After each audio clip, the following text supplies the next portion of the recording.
Hello guys, and welcome to the 6th video in the support guides and the 3rd video concerning pull camps. So, first things first, just going to give a quick shout out to EGRTZ for noticing how good our Sand King player is. Here he is down here in the bot lane. What a player. So, pull camps and playing in tri-lanes is going to be the focus of today's video. The battle begins. Now, one thing that's important to notice when you're playing in a tri-lane is that you have two supports in your lane. So, they can't just sit in lane and split experience 3 ways, and 9 minutes have all the heroes being level 4. That's not a good way to play the game. Your supports, ideally, are going to be getting farm in other ways and trying to leave as much to your carry player as possible. And the way you try and do this is by using these pull camps and by killing enemy heroes. You can sap some experience from your carry, he doesn't necessarily need all of it, but if you're sapping experience you need to be offering something, so you need to be in here harassing, or you do need to be pulling at other pods in the game. So, general support things, not going to concern ourselves with this.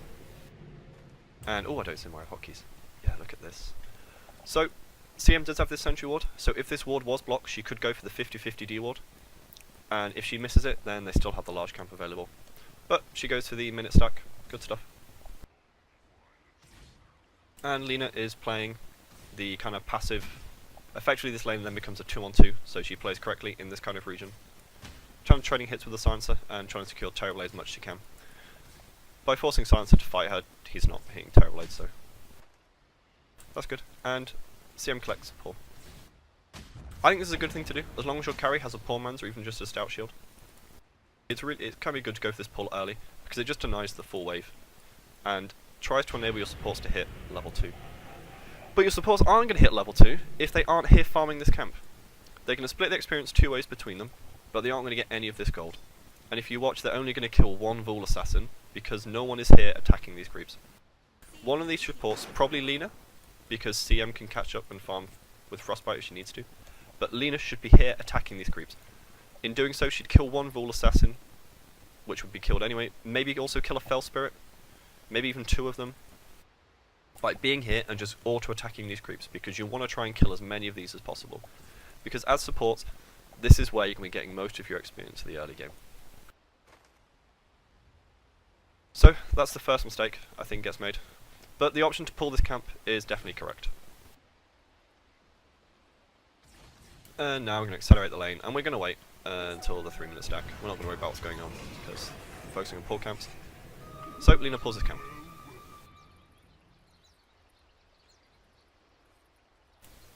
So at first glance you'll be looking at this and think, holy fuck, this is just going to mince. Anything that comes in here is just going to get absolutely destroyed. But I think if you're playing as Lina, this can be okay, because you can use your spells to farm this. So even though this is a triple stack, while the creeps tank, you could stun and nuke this, and actually gain a lot more experience by doing this. But what actually happens, in this game at least, is Lina pulls the camp, and she just auto-attacks. She has 4 mana and 2 clarity, so I'd like to see her here, using spells on this camp, because she does get 1 ghost. But let's look at what they've killed. In 5 minutes, from this pull camp, they have killed 1 Fell Spirit, and 1 ghost. And at the end of the video, I'll look up the experience values and I'll tell you what the difference is. Actually, I'll do it in between, from this replay to the pro replay. But the levels of efficiency, kind of dog shit at the moment. Lina should definitely be level 3 from this pull camp. Either this one, or because of getting more last hits than the one before. And by nuking this camp, she could probably have killed at least half of this, if not all of it. And she'd be sitting pretty. Stacking this camp can be fine, because both these heroes again can farm it with their spells. And even all 3 heroes could farm it, to be honest. That's another way to get experience.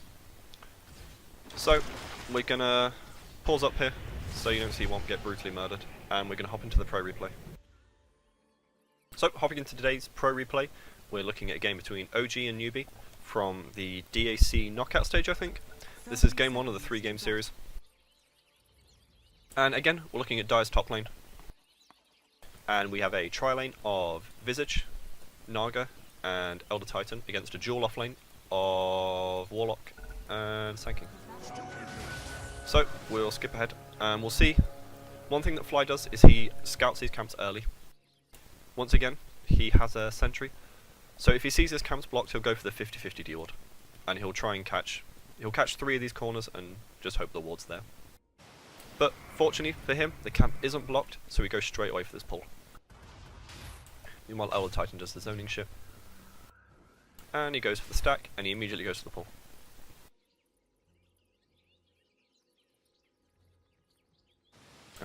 Like so. Naga Siren picks up a poor man so she can tank the wave. And we're going to watch them now.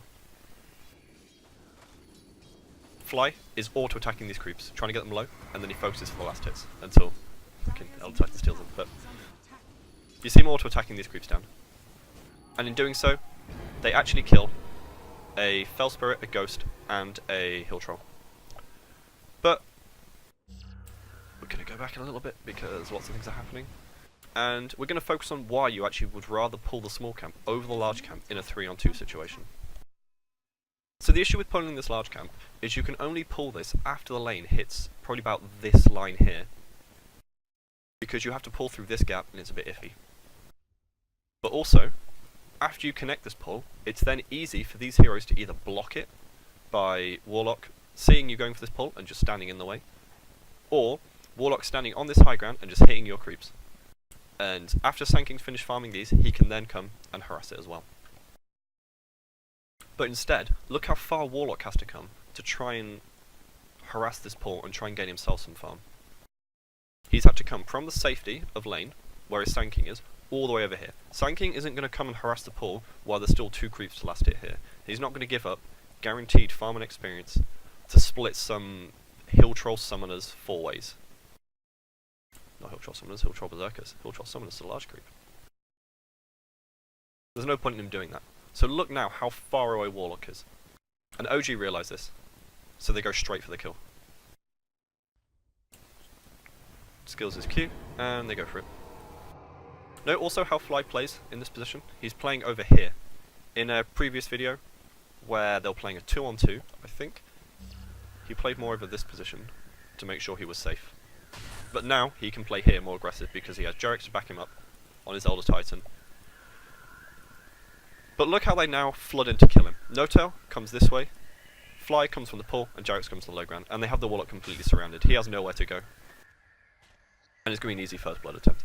Sanking can't offer much with level 1 Burrow Strike, and he's had to come away from his lane to try and get there. And they secure themselves an easy first blood.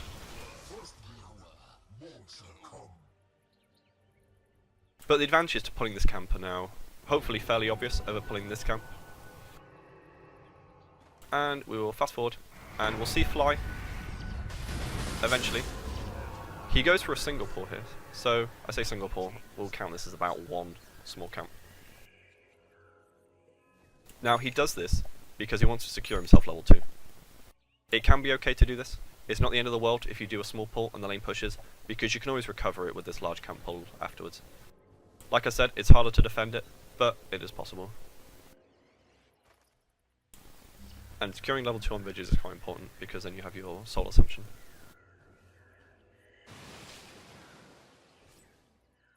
So, hopefully, you've been able to see some of the similarities and some of the differences between the Pro replay and the Pleb replay.